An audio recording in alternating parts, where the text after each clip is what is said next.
Good evening and a very warm welcome to NTV My Teacher.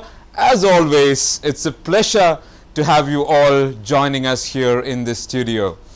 In the last 3 episodes, we were focusing on a very important question, which is how do you choose the appropriate career for your child?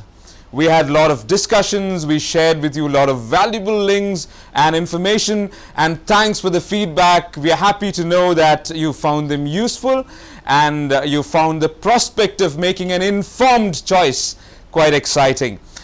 Today we plan to conclude this discussion. We've been discussing it for quite long and we propose to move on in the upcoming episodes. But last week I was at my daughter's school as she was presenting a debate on Republic Day, and a teacher came up to me and said, she first of all complimented us for the efforts that we're taking to pass this vital information on to people, but she said that because the topic had taken 3 or 4 episodes, she wanted us to summarize it a bit. She said if you can present a nice sweet model that they can quickly understand and adopt and use to find the right career for their children, that would be highly appreciated. And I said, yeah, of course, we can try to do that. We can try to put everything together and come up with a nice, sweet, short model, if I may quote her words. So we propose to do that today. And we're so happy, we're so proud to say that today we're going to introduce a brand new concept in conversation, in choosing the appropriate career. It's called conversational research. I'm proud to say that that has never been covered on TV before, and you have to remember that you saw it for the first time on NTV. What is conversational research? Well, suppose you have made a choice, of course after following all the scientific processes, to either take up a job as a doctor or a job of a dentist. And suppose you're stuck here, okay? You really cannot make your mind and you cannot choose as to whether you should go for this, to take up a job as a surgeon, perhaps, or to take up a job as a successful dentist.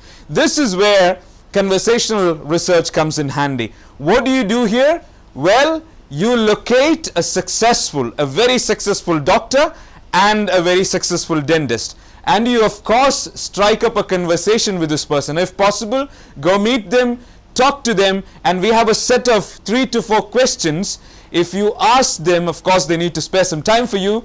These questions can help you to get some valuable insights on the job, on the challenges these people face, and what they do on a day-to-day basis. And I can assure you that if you can ask these questions and get these answers, then you'll be in a much better position, because you get a hands-on orientation, you get a hands-on view of what happens when they take up these jobs. And if you get this hands-on information, then of course your decision making will be much more easier. So we will have conversational research for you for the first time on TV, and I'll have 4 good friends, 4 very successful professionals joining me in the studio on air. One would be a doctor, a physician, one a very famous and reputed journalist, one would be an HR professional, and one would be a highly respected software project management guru, so to say. Okay, so be with us.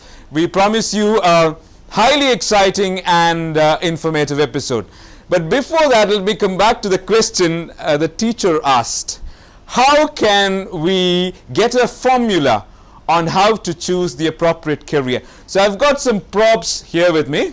Okay, let me try to summarize the answer within a few minutes.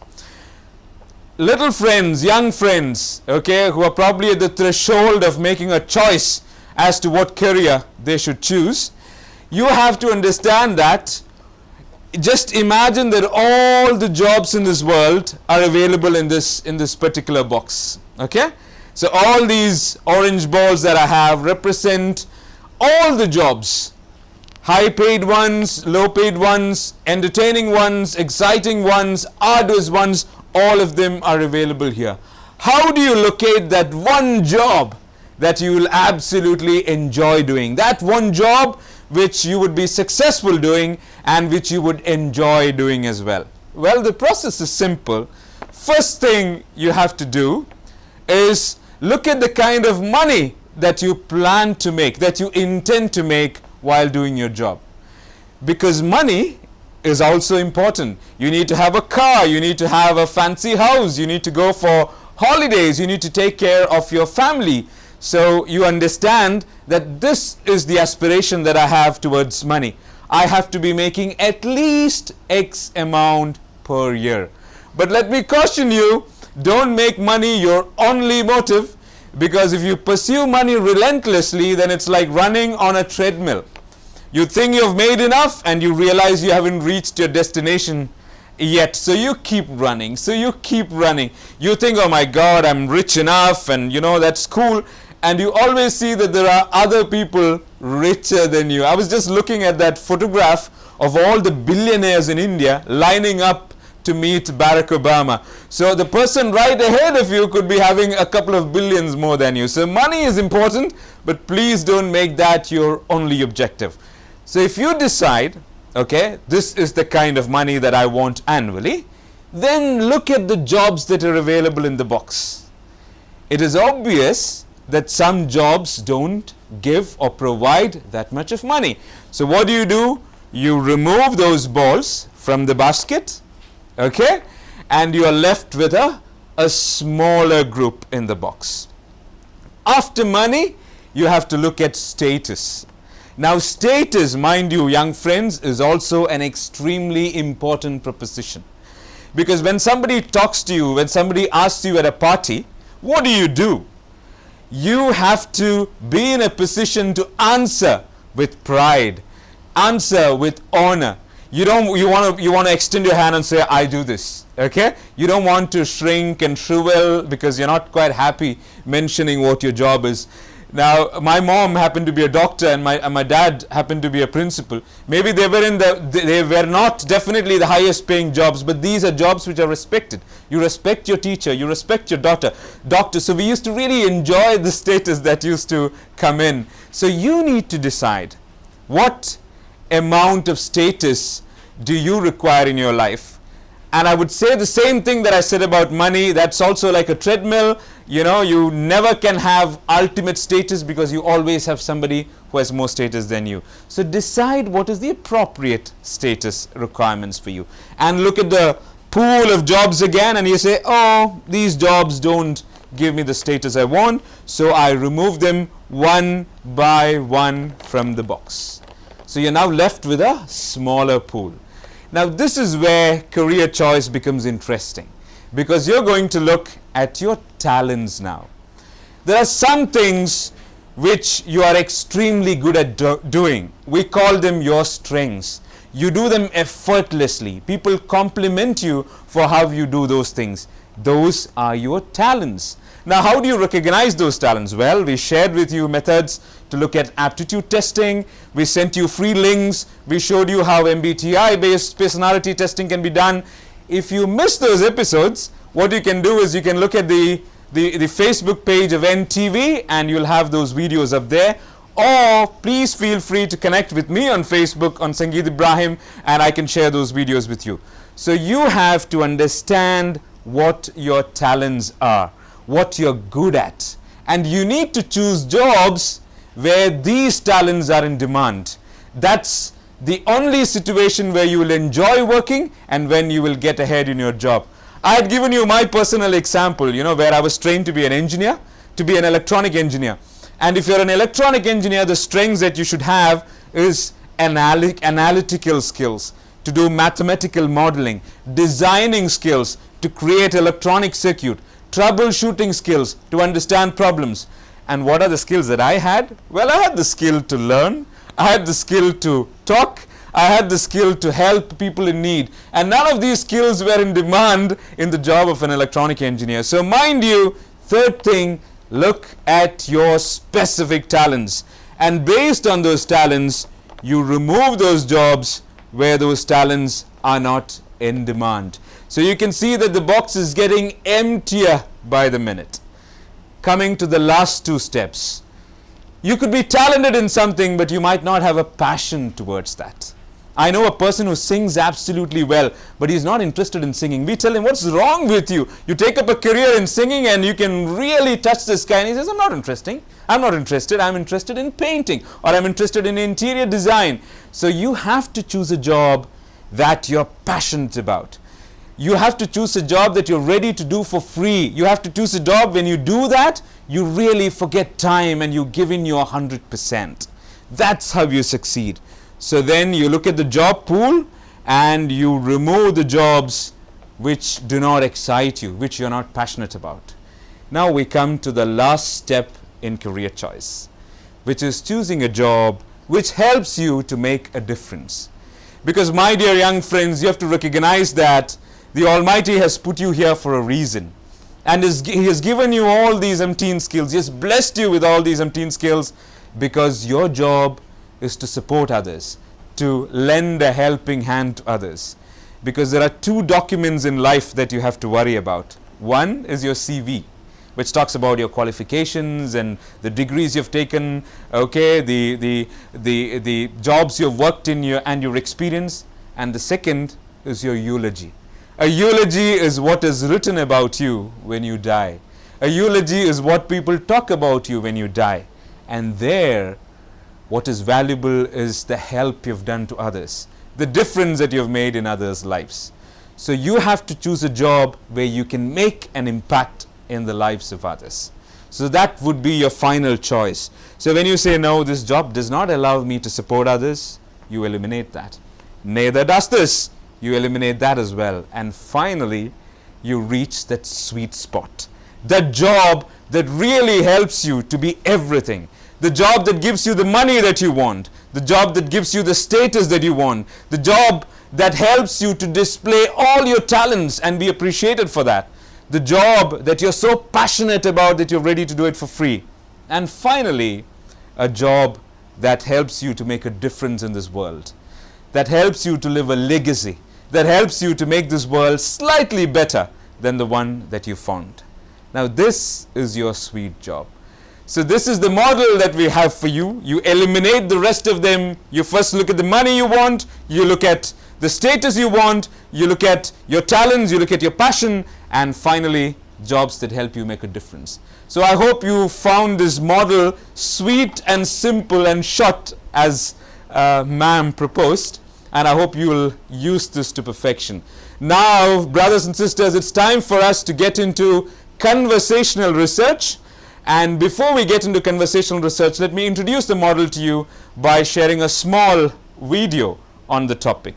What is conversational research? So let me request the studio to play that short video for you.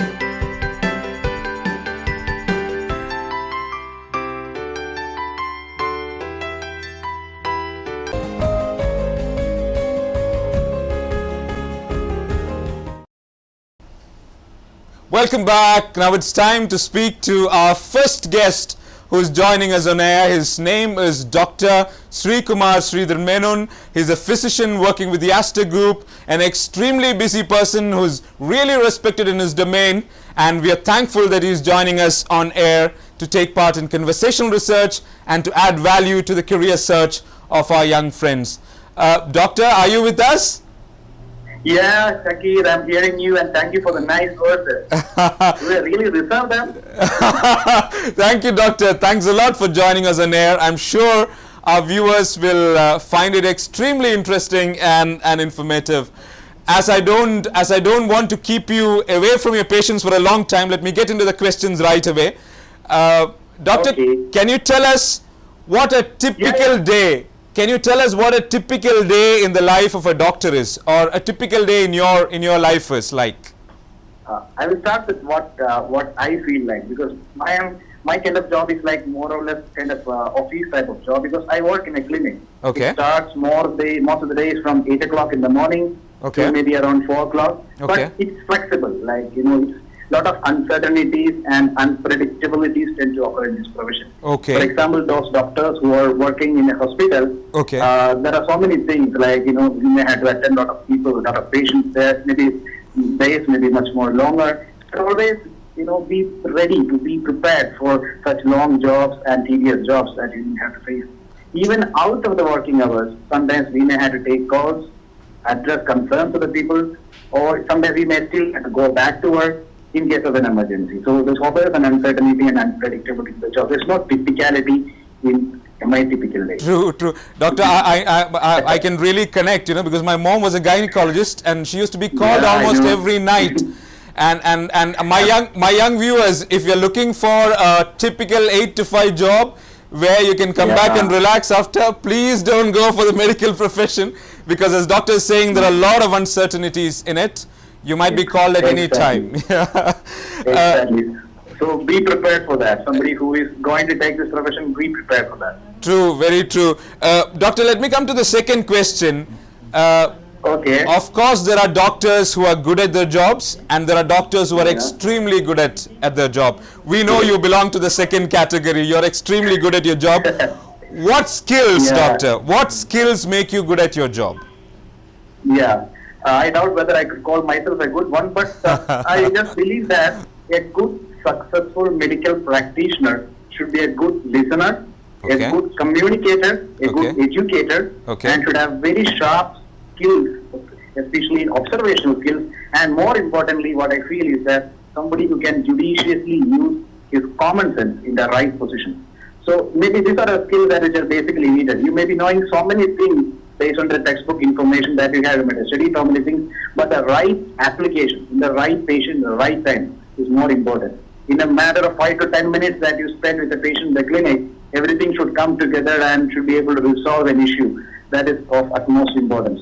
And what I basically feel these days, children have become more and more introvert kind. You need to be able to communicate. You need to talk.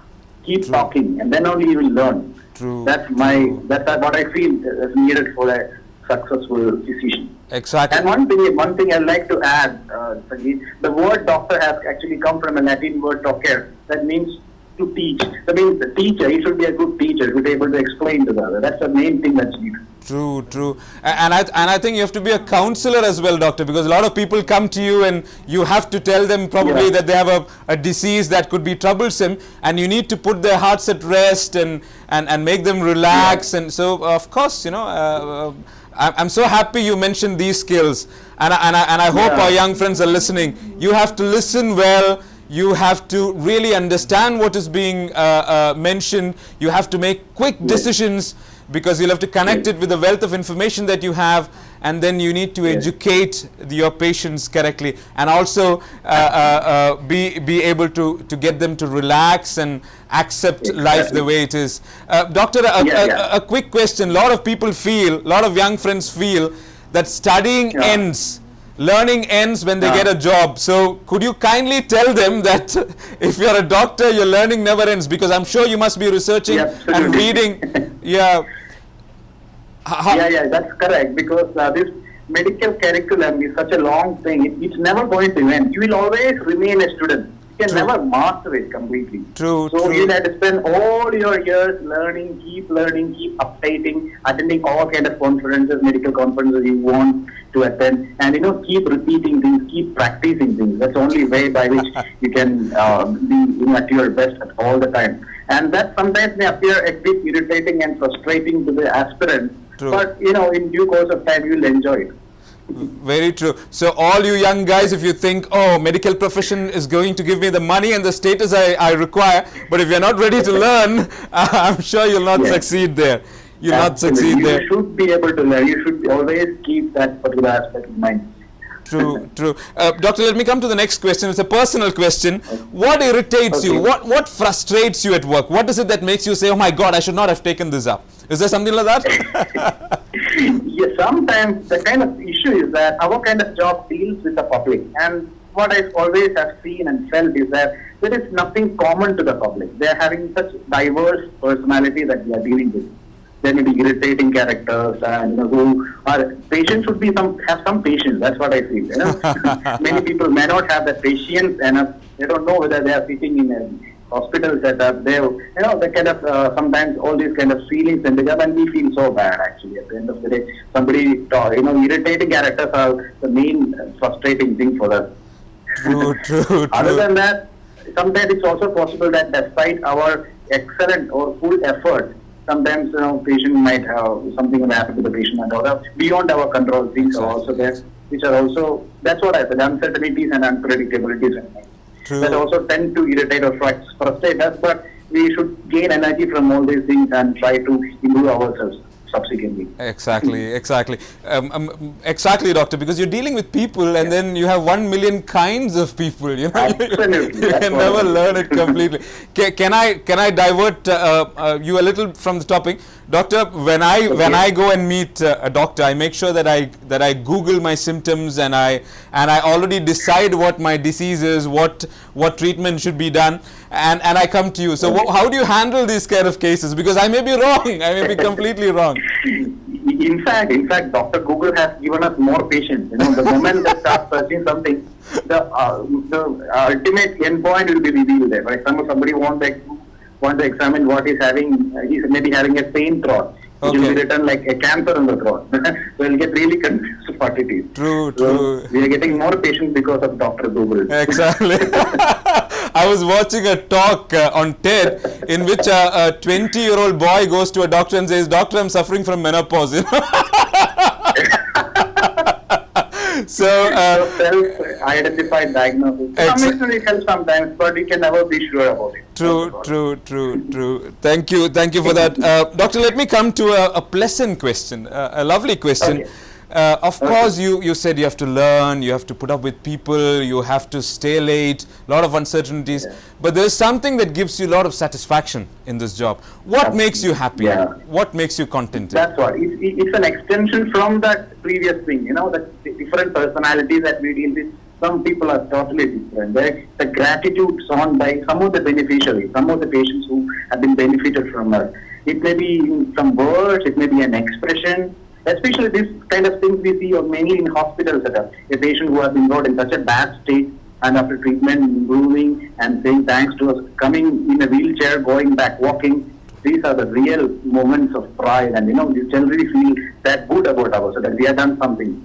Even also that I always felt sometimes doing procedures like cardiopulmonary resuscitation, somebody on almost the verge of death, being able to pull back to life, definitely gives us a lot of pride and makes us quite different from the rest of any other profession. True.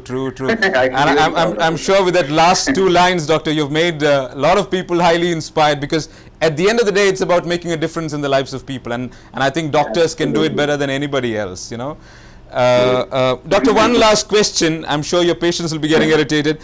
What should students do now? What should they do now to do well in this profession later? I'm talking about preparation, what is it? How can they prepare well now so that they do well as doctors later? Can you just repeat? I didn't get it. What should students do now?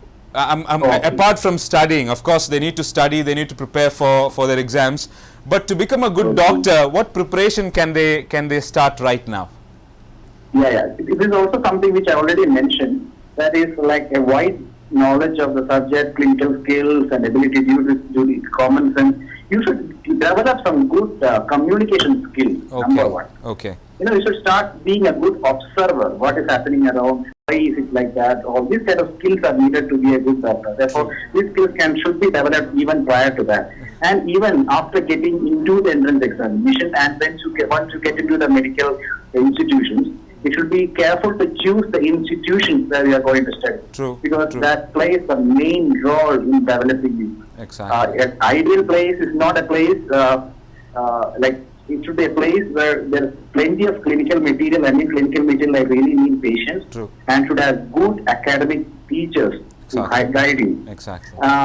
In this particular set that I just like to tell about what the word said by the father of modern medicine, Sir William Osler. He has said that one who studies medicine without books is like sailing an uncharted sea. But one who studies medicine without patience doesn't go to the sea at all. Exactly. So you need that kind of patience because it's a true professional course. You need to see things. Seeing is believing, as I told you before, True. and our brain will be registering things, something directly seen, and you have the experience with it rather than reading textbooks. True. Thank you, Doctor. I'm so happy because I'm sure no one in any career counseling session would have talked about communication skills and being a doctor or listening skills. Thank you for adding so much value to our session, Doctor. I'm sure you would have inspired many to take this noble profession up. And may God be with you, Doctor. Thank you. Thanks a lot. It's my pleasure, Frankie. Thank you very much. Take care, Doctor. Take care. Thank you. That was Dr. Sri Kumar Sridhara Menon, a very reputed doctor, a physician with a lot of years of experience back in India and working with the Aster Group right now. I think it would be the right time to take a break if the studio agrees. So we will continue our conversation with 3 more professionals when we come back. We'll try to make it shorter because time is really racing against us. So you'll have a journalist, you'll have an HR professional and a software project manager joining us on air. Don't go away. We take a short break right now.